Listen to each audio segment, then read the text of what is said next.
বন্ধুরা, আমরা সব বেরিয়ে পড়েছি বিয়ে বাড়ি। মুখোশটা খোলো, মুখোশ করে বিয়ে বাড়ি মুখোশটা খুলে দেবো। আমরা সেজে গুজে একদম সবাই মিলে রেডি হয়ে গেছি। এবার যাবো বিয়ে বাড়ি। কেমন লাগে তো? তো আর বিয়ে বাড়িতে আপনাদের সঙ্গে দেখা হচ্ছে বন্ধুরা।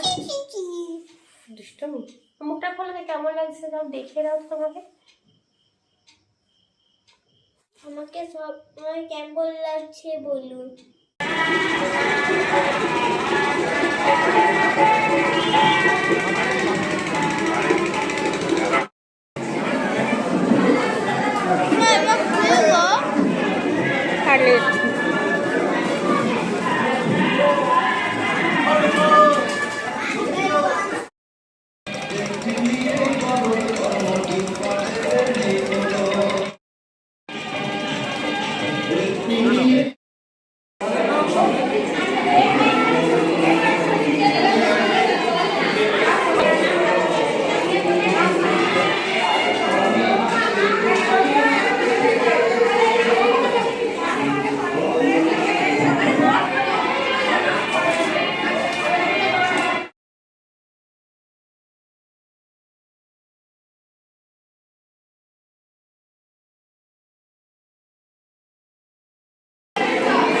Hey guys,